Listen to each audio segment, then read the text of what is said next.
Okay, what's going on, guys, and welcome to a brand new episode of Energized. Today we have a very special guest on the show, Mr. Petesy Carroll himself. Petesy, how are you doing, man? Good, man. Thanks for having me on. Good to be talking in these times of isolation. Good to keep me busy. I appreciate the invite. No problem at all, man.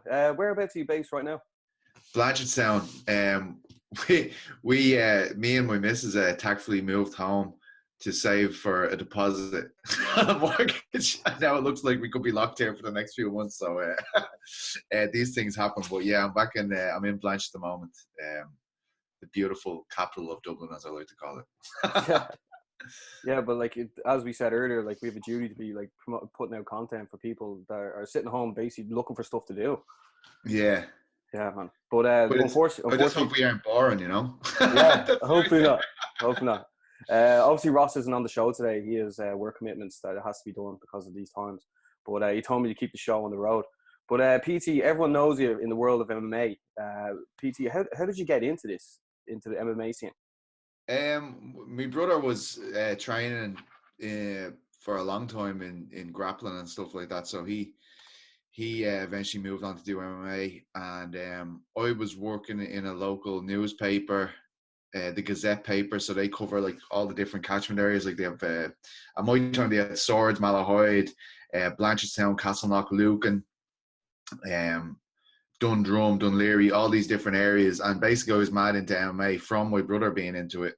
And then as the Irish scene began to emerge, say if there was a slow news week in the Gazette, I used to be like, oh, well, I know this guy from Lucan called Conor McGregor. He might, he is a fight. He's 1-0 at the moment. He's fighting next week or whatever. We could interview him. And that's basically how it started. I'd find a little 300-word part in the paper that wasn't full. And if they had absolutely no other option, they'd have to use the MMA story. So that's how I initially started. That was about 2009, 2010.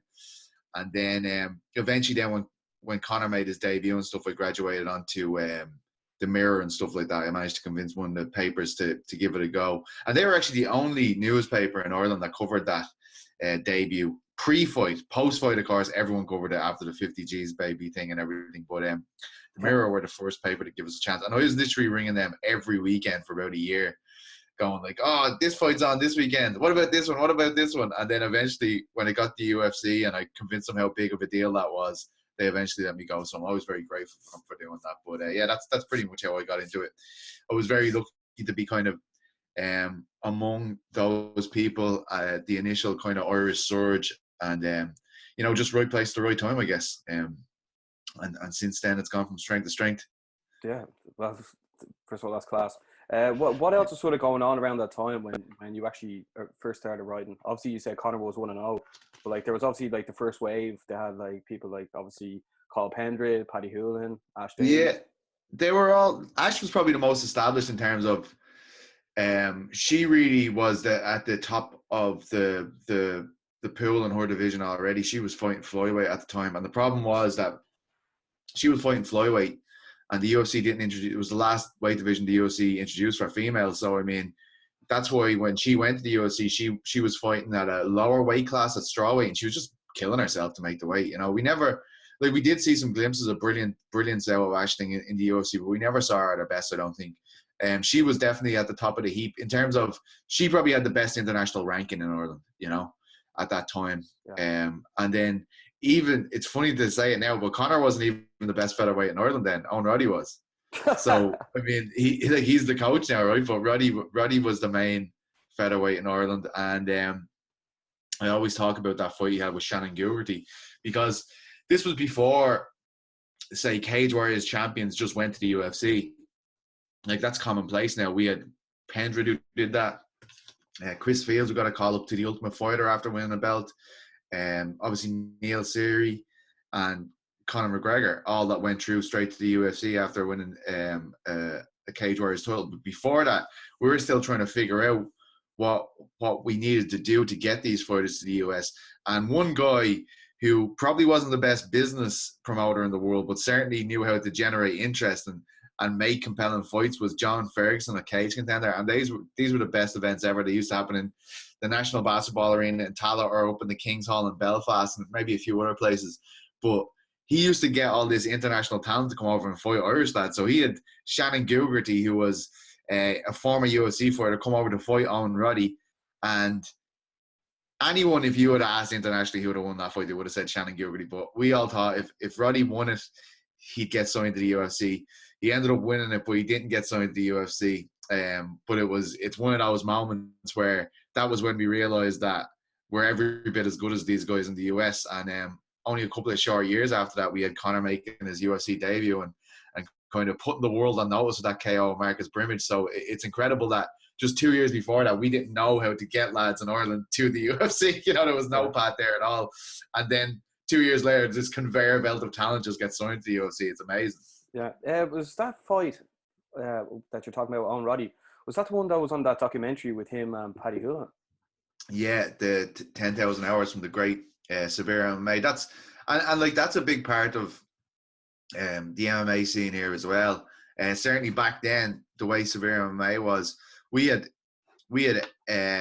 back then in 2011, 2012, 2013. I only joined in 2013, but around then they had a great team like Andrew McGann going to the local events, and Graham being the editor and the video producer, and then I was writing up the articles. That cluster of people, we were so dedicated at the time that we were getting these lads' stories out, and we were loving it. Like we thought it was amazing, but I've never seen anything like that. Years later, you do see it now, but this little website owned by Graham McDonald in Stillorgan there, was one of the biggest websites in Europe. You know what I mean? Because the traction was happening in Ireland, and because of all these Irish guys were signed to the UFC, and there was so many people scrambling for information on Conor and Paddy and all this stuff, they just kept coming back to Severe because we were the only ones that were covering their careers. But that was a big part of it too, Yeah, that seems like you had a good dynamic there. The way you had someone going to the events, you writing, and then someone recording. It was brilliant. It was the best. And Niall then came in. He had a talk and brought, that was obviously Severe, my podcast that started now with Sean, who came in later. But certainly at the time when we were all going to the events, and when there was still a lot of events happening in Ireland, it was brilliant crack. It was the best fun we ever had. And then even towards the end, we were going on international events and stuff like that, and it was just incredible. It was a brilliant experience. But just new and fresh. Yeah, well, just mad. We didn't know what we were doing, you know what I mean? So just running around like agents. I can remember, I'd been covering the sport a lot longer than, say, Severe. Before Severe had come along, well, not a lot longer, a couple of years maybe. And me and Andrew had been. But I can remember when Conor made his debut, they had already been to a UFC event, and I'd never been. And I was like, I don't even know how to apply for credentials. I didn't, you know what I mean? It came back around. We'd done a master's in journalism at this stage, and I was like, I don't even know how to get into one of these events. So that was great times, man. And I'll probably never be in a situation like that again. We were completely broke going all around the world, just praying that things would work out. Because if they didn't, we were completely, we were fucking in the middle of nowhere. We had no money to do anything. But you just hit record and pray, Yeah, all the time. It was insane and just terrifying as well. I'd never really been anywhere without my parents. I remember going to start covering these events. Maybe we missed a couple of times, but I'd just be going by myself to America. Never been there before. It was terrifying, but brilliantly satisfying as well. It was great times those early days. It's nearly look, we're all probably in better financial situations than we were back then. We're doing far better for ourselves, I'm sure, but it was far more romantic back then when you think about it, just going after it and wanting to get the word out about these fighters. It was completely the golden age of it for me. Just before Conor got signed, pretty much, and then maybe the first year or 2 years, when they had the Mendes fight, Aldo and stuff like that in the UFC. Yeah. That was absolutely golden from about 2010 to 2015, just unbelievable. What times? Those are great times looking back at them as well. Just the trajectory was still going up, Yeah, absolutely. I think people get annoyed with me because I always say them days will never happen again. And I guess why, if you're a fighter now, you take that as an insult. But I mean, it was just so magical, and none of this stuff had ever been done before. The problem is now that all this shit's been done before. We've had a guy who's transcended the sport basically and become the most successful MMA fighter of all time, probably the wealthiest MMA fighter of all time. So when you've had a guy that scaled every mountain in the sport, if someone else comes along and does it now, it's just not as special, unfortunately. Like, it's just not the same as when this guy did it for the first time and put that tricolor down on the moon. Yeah. You know, unless it surpasses, which would be a hard thing to do. how do you surpass it though? I have no idea. You box Mayweather and Pacquiao on the same night. See, this is the problem with Irish people. We don't know. We don't realize that this is a once in a lifetime thing. We're always like, when are we gonna have Italian 90 again? You know, Yeah. it's like it's not gonna happen. It's just it was the perfect cocktail of madness that led to that moment.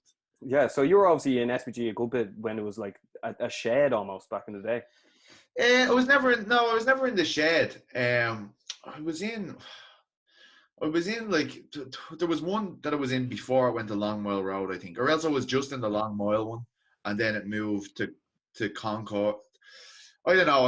I'd say I've been around for about 4 SBG gyms. It's just hard to remember which one was where, and you know, they changed them all the time. There's so many. There's been like, I think there's been 4 since I've been covering it. Like, and yeah, I mean, it used to be, I was kind of far away from it, I guess. So I was never like a fixture in there. I'd never be in there too much of the time, you know? Like, I'd probably go there once before a fight and interview everyone I could. There was no point ever trying to schedule an interview with Conor because he just wouldn't be on time. Show up a day late to the thing, you know what I mean? So he's always on the phone if you got him. Yeah. But a couple of times I interviewed him in SPG and stuff as well. But yeah, I can remember being in the gyms over the years, and obviously, like, it's amazing to see the state of the art. I haven't actually been in the new one yet, but it's amazing to see. Like, I mean, even the last one was so state of the art and so sleek. When we were back then, we would have never expected you could have a gym like that, that looks like, you know, that looks like a Total Fitness, like that looks like a West Point or whatever, you know, one of these sleek consumer gyms. It's unbelievable, really. Like, I mean, even any of the gyms, even Andy Ryan's gym now compared to what it was back then is insane. Even some of the jiu-jitsu gyms we have now, like East Coast there in Dunleary and Marcelo Garcia and stuff in Blanchardstown here, they're just unbelievable facilities. It's come a long way in a short amount of time, you know. Yeah, from nothing to like actually one of the biggest hotbeds in the world. Like. Yeah. I don't know if it's one of the biggest it definitely was. I don't know if it is anymore. We just don't have enough events, you know. We have Bellator come here a few times, like they're huge events, right? But we don't have the grassroots scene we used to have, and that's what built these guys. Like the scene that produced Conor McGregor, Neil Seary, all of these fighters doesn't exist anymore. That's the toughest part of it. Well, why do you think that? Because like there's so many more facilities and so many more people are taking it up. I don't think that, like, I don't think the same, like, there used to be events on every weekend across Ireland. Like, I mean, okay, I get that doesn't allow the youth to grow within the sport. Like, I mean, to be 0-0 and signed to Bellator is pretty mental. Like that it does happen, but I mean, I don't think it's giving people it's not a grassroots sport. You know, like there's no battle zones anymore. There's no cage contenders. There's no Akuma. Well, there is Akuma still. There's no Rumble and Rush, Ryoshi MMA. You know, all of these events that really allowed these guys to cut their teeth. You know, they don't really exist anymore because of the situation with Joe Carvalho when he died, and we had to bring in a lot more legislation and safety precautions, which was definitely warranted. But it did kind of cut the legs off in terms of the grassroots development. There is still amateur shows and stuff like that, but they aren't the same. It doesn't feel the same as it did certainly back when those guys were coming through. Every weekend we'll be at fight cards, you know. So there might be more people doing it, like going down to the gym and putting on the gear and doing burpees or whatever, but there's not as many people. But there's not as many people competing, you know, because there was like a fight card every weekend where people were competing. Like, you know, that doesn't happen anymore. That'd be amazing. I'd love that. Oh, it was mental. It was brilliant. And the rivalries it created, like, I mean, the atmosphere, the community atmosphere that we had in MMA back then was far better than it is now.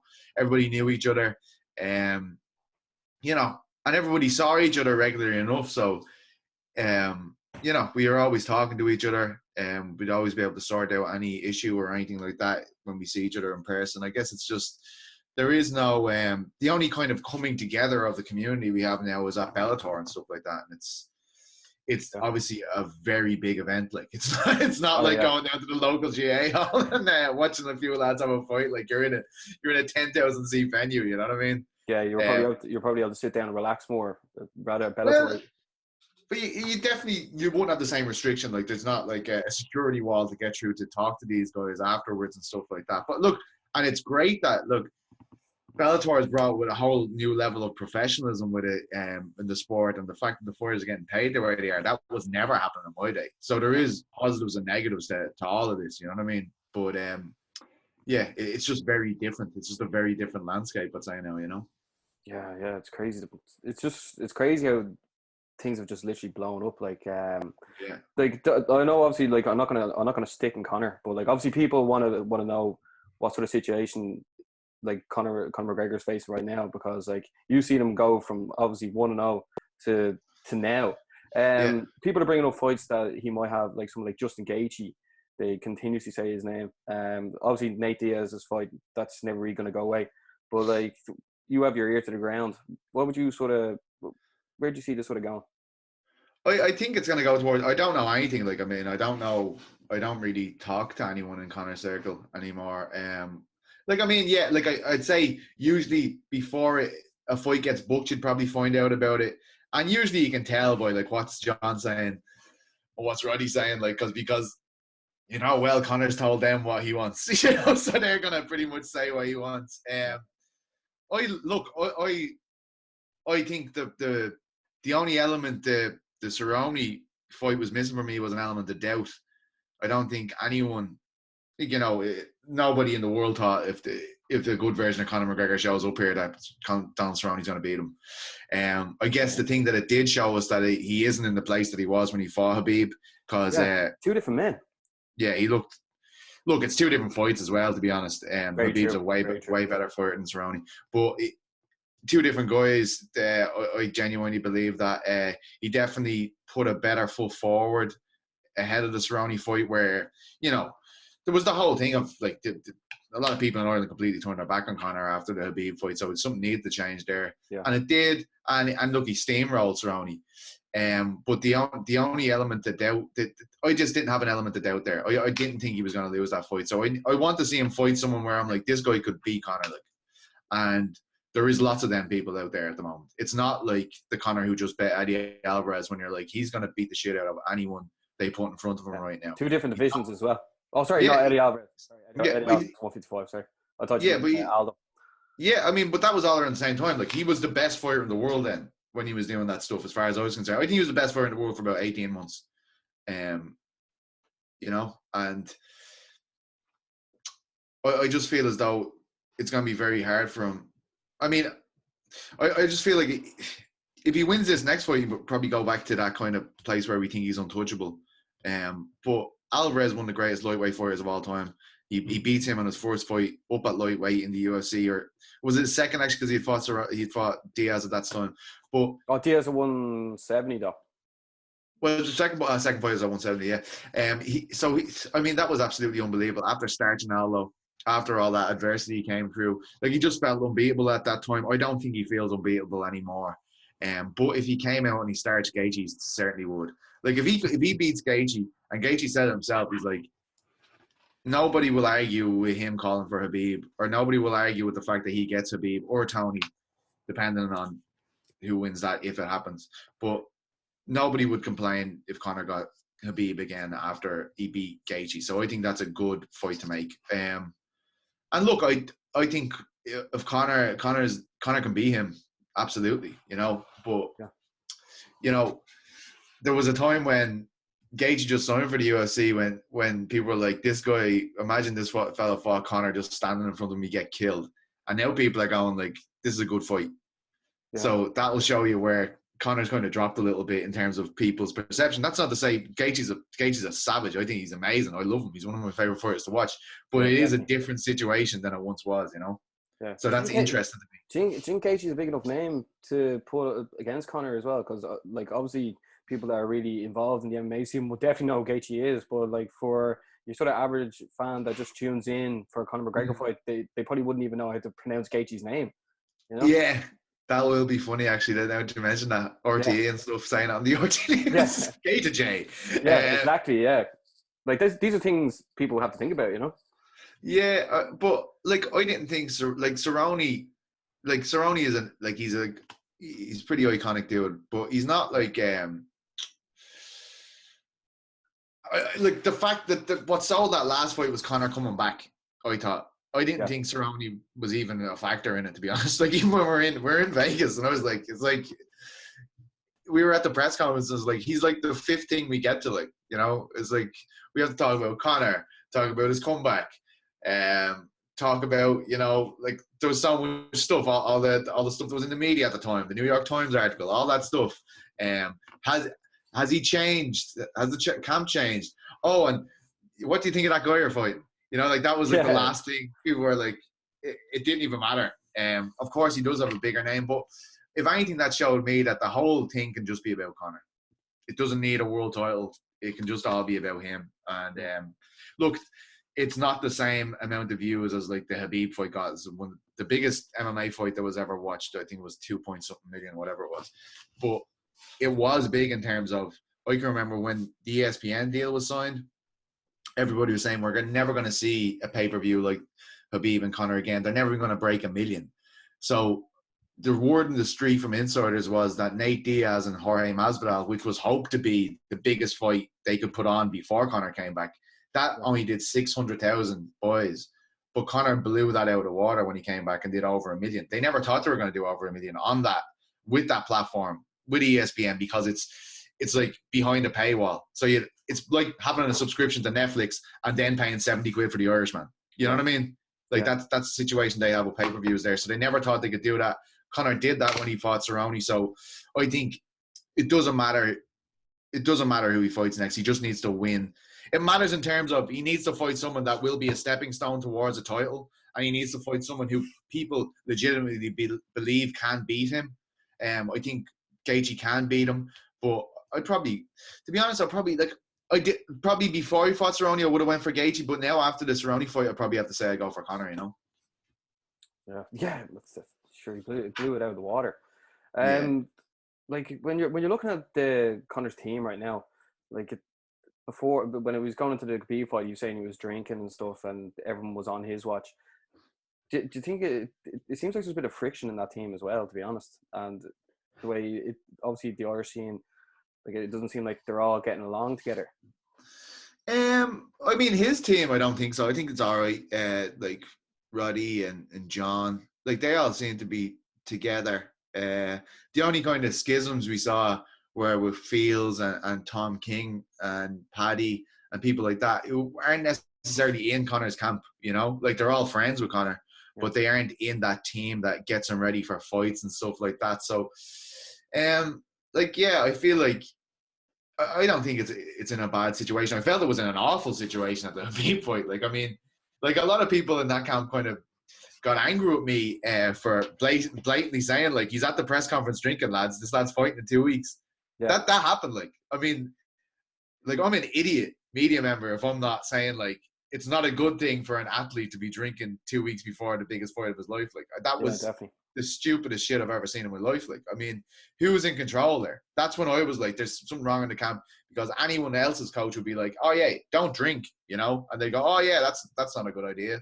Yeah. But that's when I thought things were bad. Like, and they proved to be like, that was, you know, they can try and rewrite that any way they want, but that was a one-sided loss Conor suffered that night. Like, really bad performance by his accounts. Like, this is, as I'm saying, this is one of the greatest fighters of all time in the UFC. He's held to a higher standard than anyone else. I mean, you expect him to be putting Khabib in some kind of trouble, and he didn't at all. And then he keeps on calling back to, like, his defense of a takedown, which Khabib eventually actually got, as, look how good I am. That's crazy. That's not Conor McGregor. Conor McGregor is the guy who walks in and he hits you once and it's over. That's the guy that we remember. So I think it's a bit disingenuous to say, you know, look at me stopping that takedown for 30 seconds until I conceded it. That was deadly. I don't think that's the same standard that we expect from him, you know?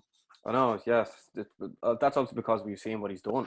But well, it's just he's so captivating, and he has this his power is his ability to make people believe in him, you know. And I guess he still has that to some extent when he says things like, "Oh, look at the way I nearly defended that takedown," and people are like, "But Petey, look at the way he nearly defended that takedown." You're like, "Yeah, he still has that power to make people believe," but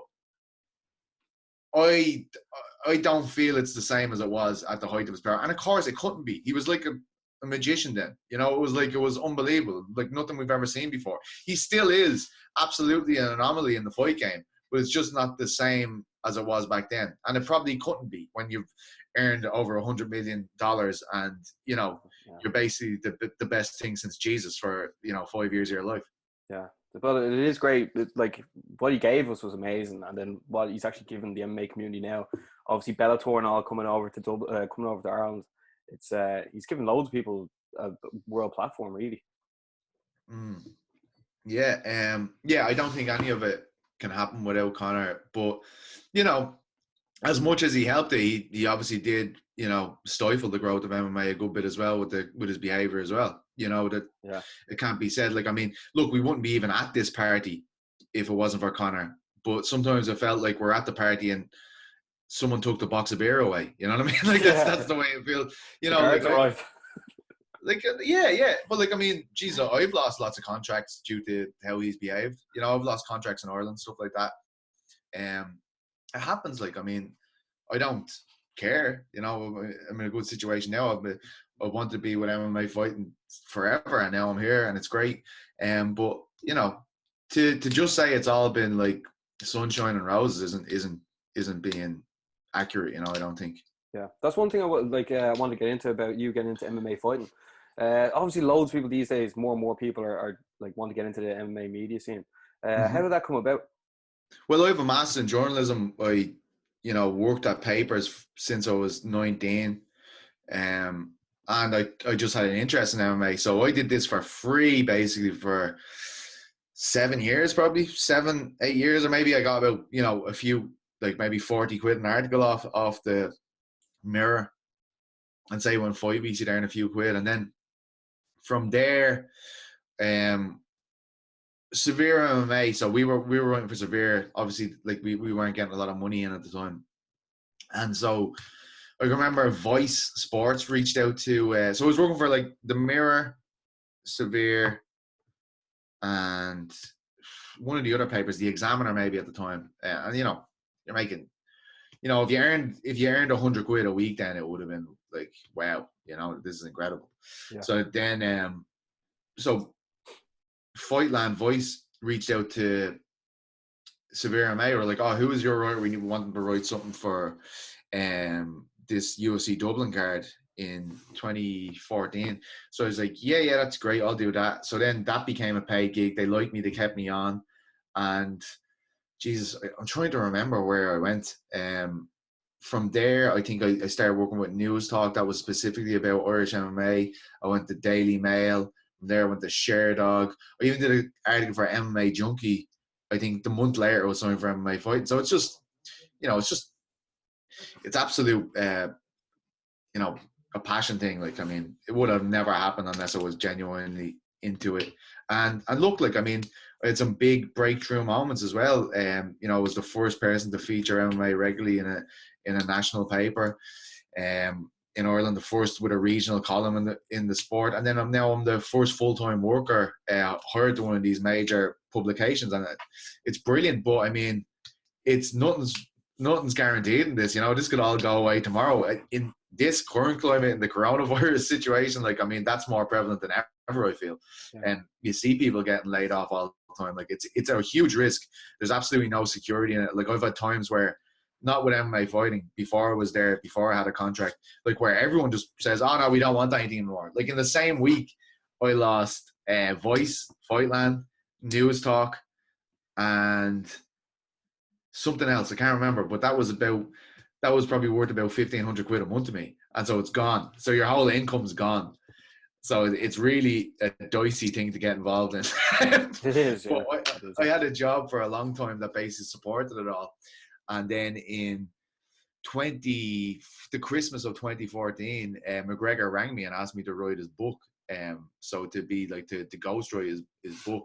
So we tried to make that happen, but it never happened in the end. Like that, I did try to do it. I went and I stayed with him for 2 weeks in Vegas and stuff like that. We lived together and stuff. It just never came to be, and that's unfortunate. But I think it's probably for the best now in hindsight, you know. Why would you say that? I think when he would have signed that book in 2014, think about how much his earning potential went from 2014 to 2016. Do you know what I mean? Like, think about like it. I felt from the get-go when he signed that book deal, it was too early in his career.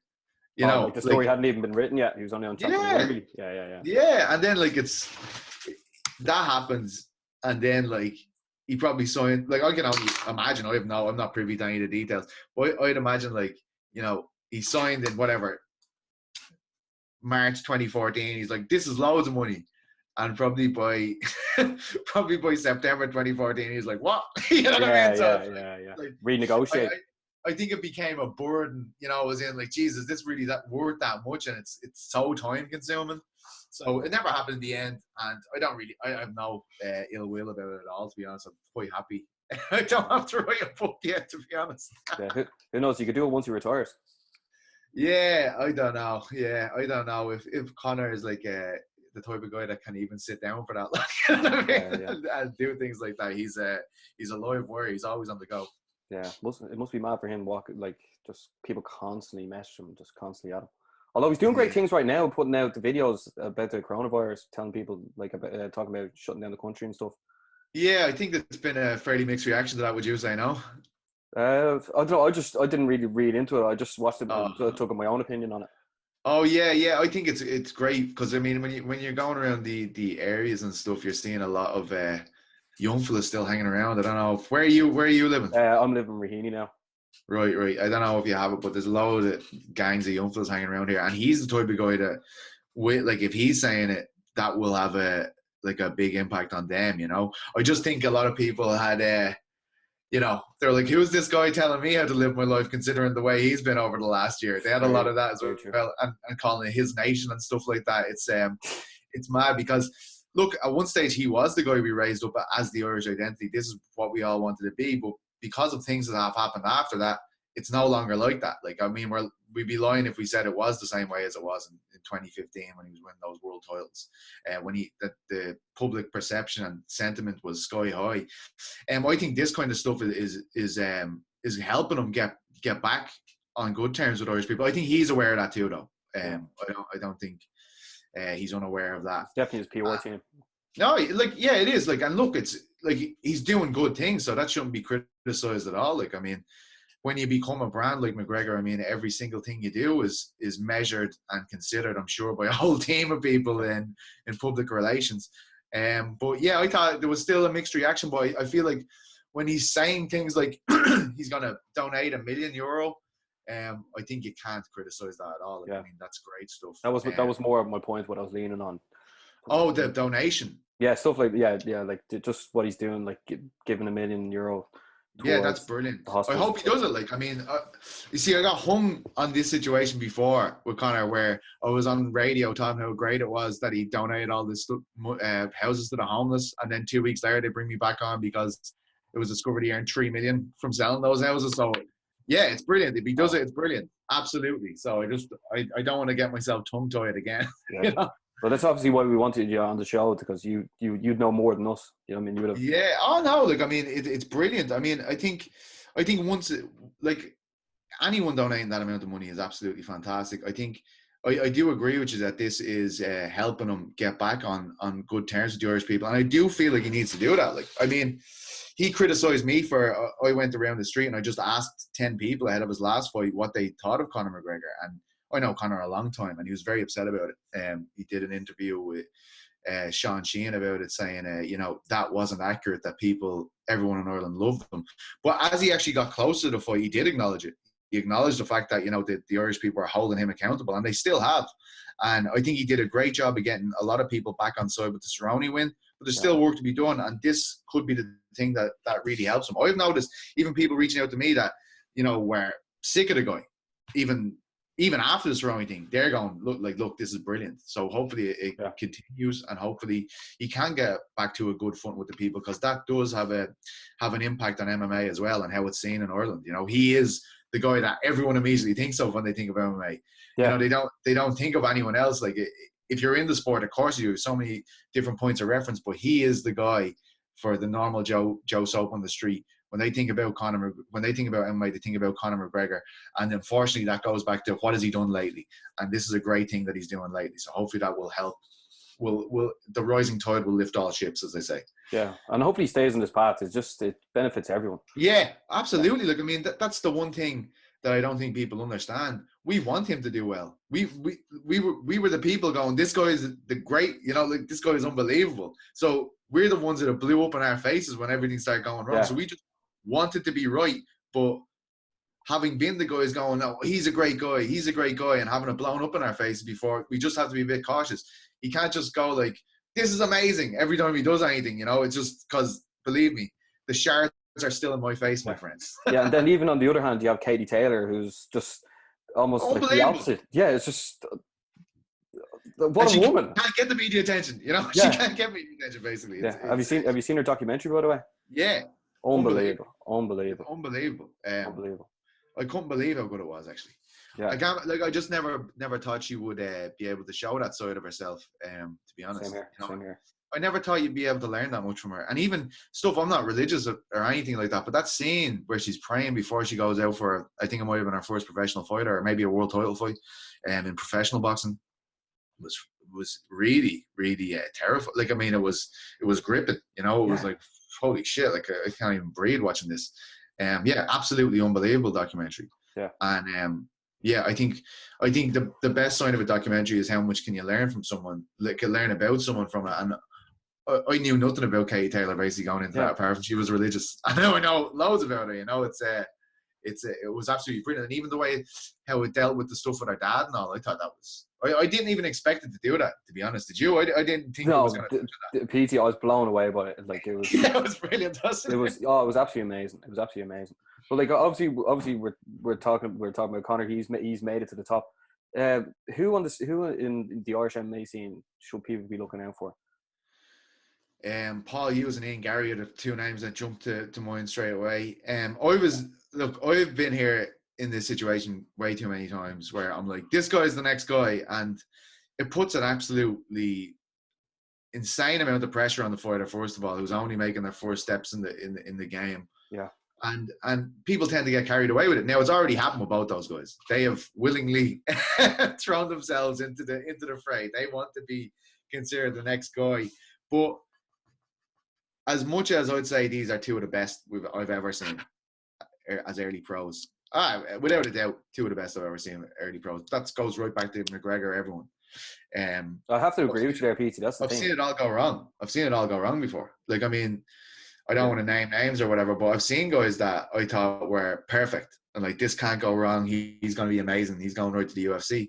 And there's a lot that can go wrong. There's like, it's actually out of the fighter's hands as well, how it can go wrong. It can go wrong in terms of who's promoting you. What fights are they putting you in? Are you thinking about who you are fighting? Why do you want to fight that person? And this no way means go and fight cans at all. It means gain something from every fight you get. And just because you beat a couple of guys who are useless, that doesn't mean that you're going to be able to go in and kill someone that is the champion at the moment. Like, that's a completely different set of skills that you need, and a completely different level of experience. So I can remember with Ian Gary, I was watching his amateur videos for a long time and very excited, obviously.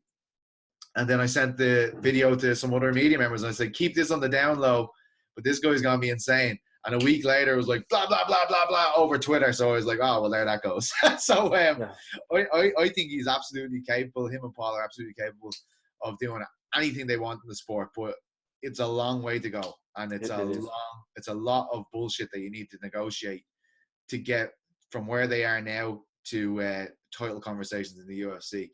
And a lot of luck is involved as well. Are they capable of it? Absolutely. I love it. And I love the fact that we have these guys.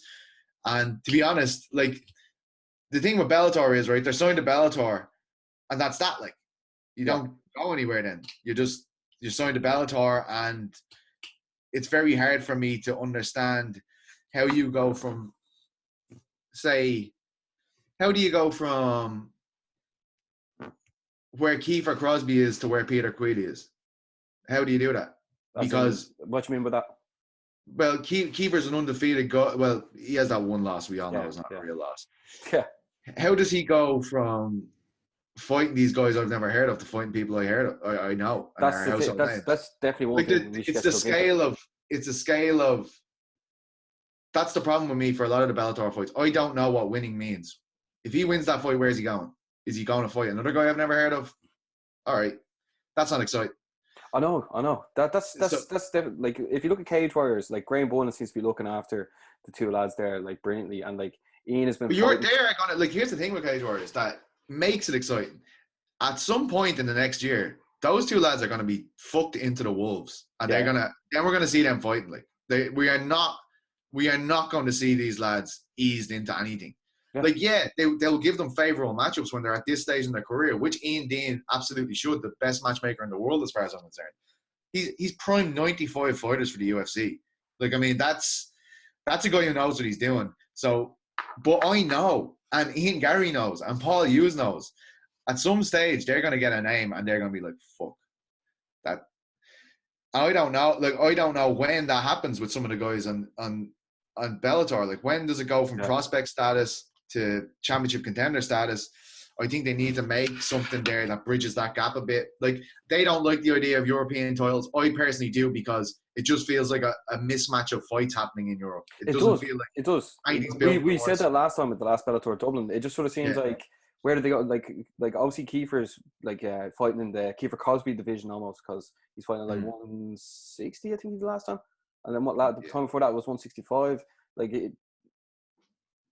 no one else is really getting that preferential treatment. And well, like, I mean, it's, you know, like, I think he's gone to 155. And to be fair to Kiefer, like I've interviewed Kiefer loads of times, and he's called out savage fighters. Like, he's called out, you know, I can remember he called out Freak Show once. You know, that was when he was like 4-0. Kiefer was asking for a guy of Colin Fletcher's pedigree, a guy who's fought in the Ultimate Fighting Championship, a guy who's, you know, made to the final at tough. Like, that's a real test. Last time after his last one, he called out Soren back. I was like, that is fucking, like, that's the top European lightweight. Like, Kiefer, he said the undefeated prospect against like one of the best European lightweights. That's an unbelievable fight. But will Bellator listen to him? Like, that's the thing that annoys me. Like, it's like, he's made a great fight there. Like, what's the point in putting this guy in front of the media and him calling out a name, and then you guys doing nothing with it? Because that seems to be what they do every time. Yeah, but Pete, that's not even Kiefer's fault. That's Bellator's fault. But not. That's what I just said. Yeah. That's what I mean. Yeah, like, I'm agreeing with you. Yeah. Yeah, but like Bellator, I think they need to listen to him and get it done, because that's the type of stuff that will make it exciting. Like, I was even saying to them, like, Kiefer v Miles Price. Like, Miles Price didn't want it because they were like, oh, well, he's a step down from Queally. And look, in terms of what they've done in their careers, he is a step down from Queally, but Kiefer's probably a bigger name than Queally. Do you know what I mean? Kiefer is like well known, man. In Ireland, I'd say so. And so you fight him in Ireland, and then you become the guy who's beat Queally and Kiefer. Like, that's huge for Miles. Yeah. But it's also huge for Kiefer to go, I went and beat the guy who beat Peter Queally. Like, that makes perfect sense. Ross asked Kiefer Crosby there when he was on the show at FightCon, and he said, like, he just said who. I mean, so he had no interest in that. Yeah, he's done that to us a couple of times as well. Yeah. But it's the most interesting fight he can be put in. He needs to recognise that too. But look, Kiefer, like, could be saying who so they make the fight. Like, that's stirring up controversy between the two. Like, it's just a Bellator could get their finger out and do it. That's all we need to see, fans. Are you surprised? Like, don't right now everyone used to just aim for the UFC, and then, like, so many people signed to Bellator, and then do you think, like, Paul or Ian would be better off just going on the Bellator, or do you think they're right to just continuously go for the UFC? Oh, absolutely not. Yeah, I think they're right to go for the UFC 100%. Look, I mean, what are they here for? Like, are they here for money? Like, go to Bellator 100%. And look, Bellator is a great, like, look at the money James Gallagher is making, for Christ's sake. I know, that's the thing. So, like, it's hard. Which way do you go? You know? Well, I don't know. Like, I don't know, because it's if you go to Bellator, you're ruining yourself with the UFC. That's the thing. So what happens with Bellator? Like, why does everyone think Bellator European Series is going to stay around forever? Like, nothing else does. Like, so why would this stay around forever? You're getting that money. The money the guys are getting in Ian's situation, Paul's situation, the 5-0s, the 3-0s of this world, they're getting way more money than you would on Cage Warriors, right? But you're getting way more money than you would anywhere else. Like, it's not like Cage Warriors are paying you really badly and Bellator are just paying you what you should be getting paid. Bellator are paying way more than everyone else is getting paid. So if Bellator are paying way more than everyone and they suddenly go and say 40 fighters are left without a promotion, like, will they still want to fight for a quarter of the money? Like, that could be, if that goes away, it's going to be one of the most detrimental things that ever happens to the European scene, to the UK and Ireland. That's why it's like, I was reluctant to be like, this is amazing. And they're like, why aren't the journalists saying this is amazing? Because you've signed up all of the talent. And if you go, you've basically decimated the scene. Yeah, because UFC Dublin's come back and there's basically no one going to be able to get in the card. Like, I mean, who do you think could actually go on that card? Reese McKee's obvious. Reese, But the problem is now that Belfast event is gone. The Belfast event that we were expecting, he goes in, he wins the fight, and then he goes to the UFC. That's gone now. So does he get in with a win over Hakan Foss? Probably not. Probably not, because he's only fought one fight on this run at welterweight, and that was against Hakan Foss. And Hakan Foss is nowhere near a UFC level fighter based on his recent record. Like, it was an interesting fight, but it wasn't, because Reese went in and jabbed him and KO'd him. But I mean, it's like, I don't know if that's enough. On the strength of that, do you get to the UFC? Reese is going to be in the UFC as far as I'm concerned. He's brilliant. He's top of the list in Ireland as far as I'm concerned. But I just don't know if that's a guarantee anymore. I thought with a win in Belfast it was a guarantee. But I think Ian, Paul, and Reese are guaranteed to be UFC fighters. And that's what we're missing. That's the excitement. That's the we don't have Irish fighters in the UFC anymore. When Irish fighters are in the UFC, it is absolutely fantastic. It's brilliant fun. It's just it's like nothing else. Covering it is great as well. Huh? Covering it is great when they're on the card. Oh yeah. But it's like, but with Bellator, there's nearly too many guys signed, right? Like, it nearly cheapens it. I know what you mean. Yeah, I do know what you mean. Yeah. And it does. Like, how many Irish fighters are signed to Bellator, and what percentage of them are SPG? Like, it's inundated with SPG. 90%.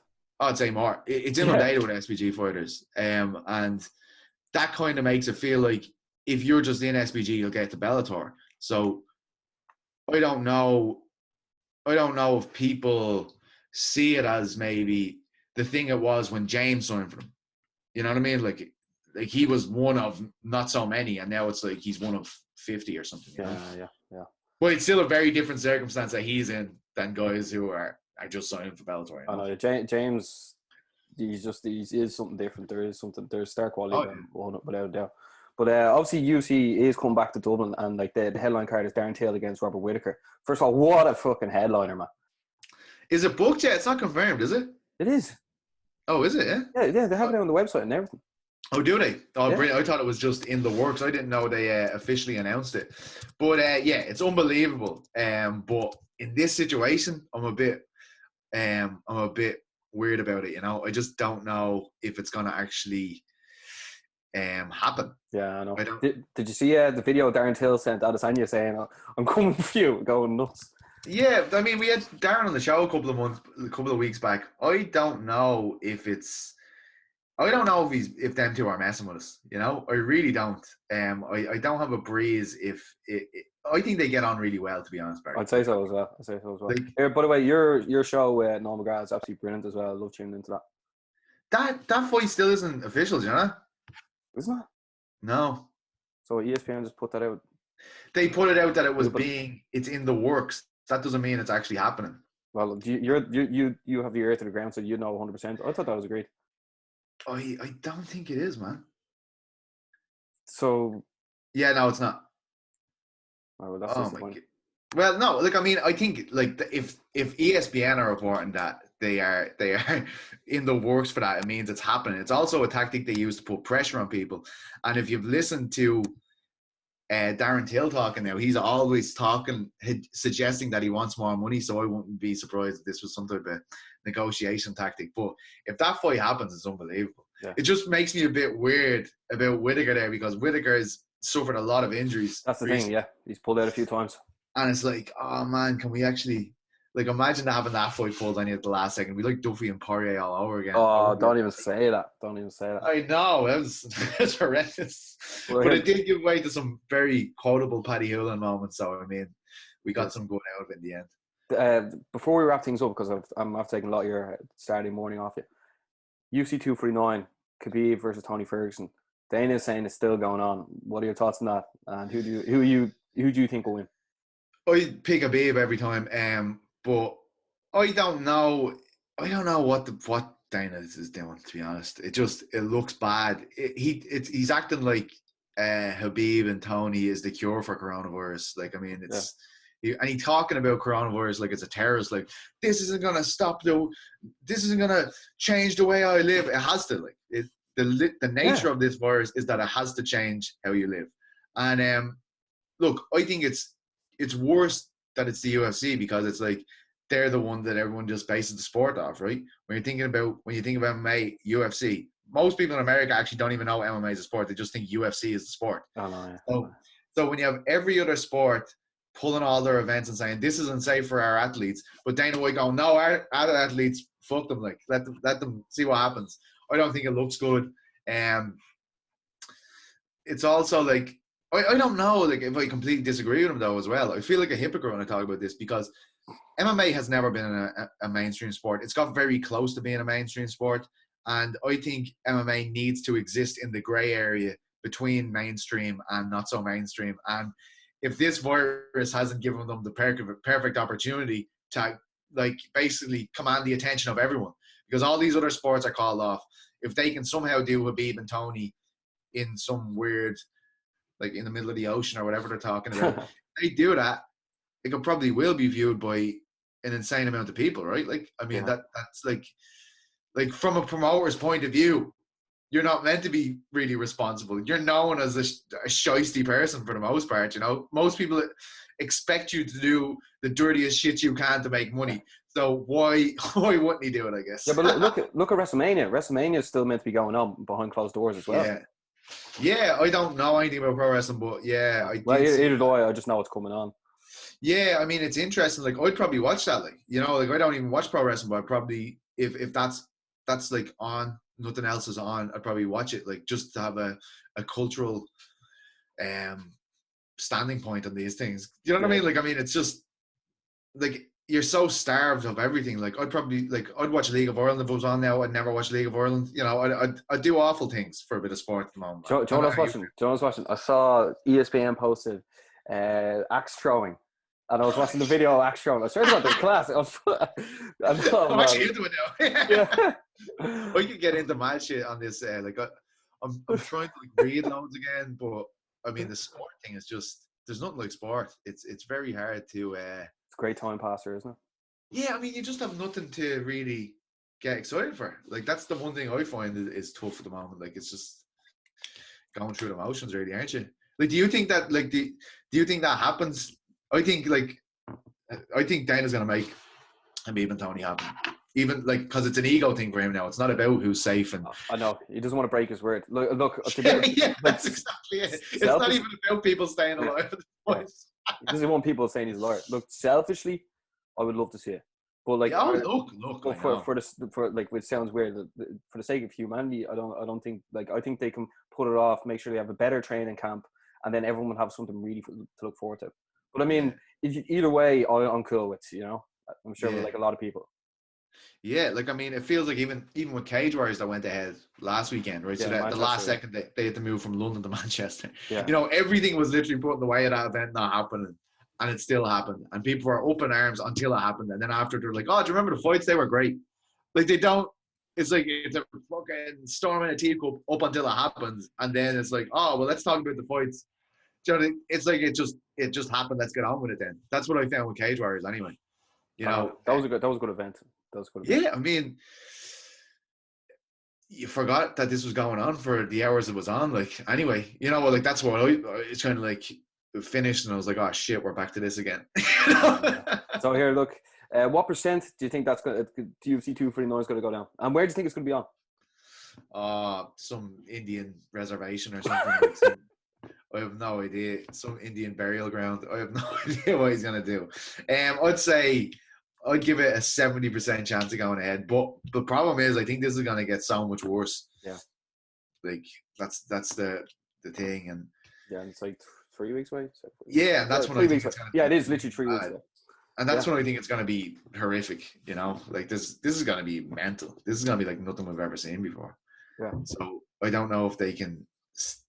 If they would be able to press on with that in light of the tragedies that are going to be going on around the world at that point. And also America, like it's only, like America's the epicenter now. It was us last week, right? Like Europe was the epicenter, and now it's like the US. It's probably going to come back around again. It's just, that's the thing. Like, I mean, everybody's like, will it go ahead? Will it go ahead? Like everything's changing for even us day to day. Day to day, you know?